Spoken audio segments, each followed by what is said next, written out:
আন্তর্জাতিক ক্রিকেটে বাংলাদেশ শ্রীলঙ্কার দ্বৈরথ এখন ভিন্ন মাত্রা পেয়েছে। এশিয়ার এই দুই ম্যাচ মানেই বাড়তি উন্মাদনা। বাংলাদেশের মাটিতে সর্বশেষ সিরিজেও তেমন চিত্রই দেখা গেছে। দুই দেশের তারকা ক্রিকেটার মাথিসা পাথিরানা, মুস্তাফিজুর রহমান আইপিএলে খেলছে একই দলের হয়ে। সাম্প্রতিক নিজেদের মধ্যে সম্পর্কের কথা বলেছেন লঙ্কান এই পেসার। চেন্নাইয়ের হয়ে গত আসরের শিরোপা জয়ী সদস্য মাথিসা পাথিরানা। ধোনিদের শিরোপা জয়ের গুরুত্বপূর্ণ ভূমিকা ছিল লঙ্কান এই পেসারের। অন্যদিকে গত ডিসেম্বরে হলুদ শিবিরে নাম লেখান মুস্তাফিজ। আইপিএলের নিলামে হাঁক ডাক হলেও অনেকটা বাজে পারফর্ম নিয়েই একাদশে পাওয়ার নিয়েছিল শঙ্কা। অবশ্য পাথিরানার ইনজুরি মুস্তাফিজের অনেকটাই সৌভাগ্য বয়ে এনেছিল।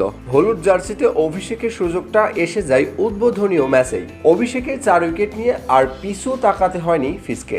অবশ্য তার আগেই ম্যাচ সেরা হয়ে নিজের জায়গাটা পাকাপুক্ত করে নেয় বাঁহাতি এই বাংলাদেশি পেসার। চোট কাটিয়ে পাথিরাঙ্গার দলে ফিরলেও বাদ পড়েননি ফিজ, বরং দুই পেসারের সমন্বয়ে শক্তি বেড়েছে চেন্নাইয়ের। সাম্প্রতিক একই অনুষ্ঠানে যোগ দিয়েছেন চেন্নাইয়ের বেশ কিছু ক্রিকেটার।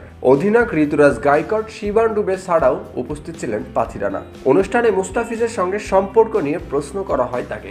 জবাবে লঙ্কান এই পেসার জানান, মুস্তাফিজকে কাছে থেকে দেখার পর ভালো মানুষ মনে হয়েছে তার। পাথিরানা বলে, চেন্নাই দলে আসার আগে আমি তাকে চিনতাম না, তার সাথে হয়নি কোনো ম্যাচ এবং হয়নি কোনো কথাবার্তাও। এখানে আসার পর তাকে চেনার পর মনে হচ্ছে সে দারুণ একজন মানুষ। এখন পর্যন্ত চেন্নাইয়ের জার্সিকে উজ্জ্বল মুস্তাফিজ 6 ম্যাচে শিকার 11 উইকেট। তবে দেশে ফেরার সময়ই ঘনিয়ে আসছে ফিজের। শুরুতে 30 এপ্রিল পর্যন্ত আইপিএল খেলার ছাড়পত্র দিয়েছিল বিসিবি। এরপরেই নানা ইস্যুতে ছাড়পত্রের মেয়াদ বাড়িয়েছে আরও একদিন বোর্ড।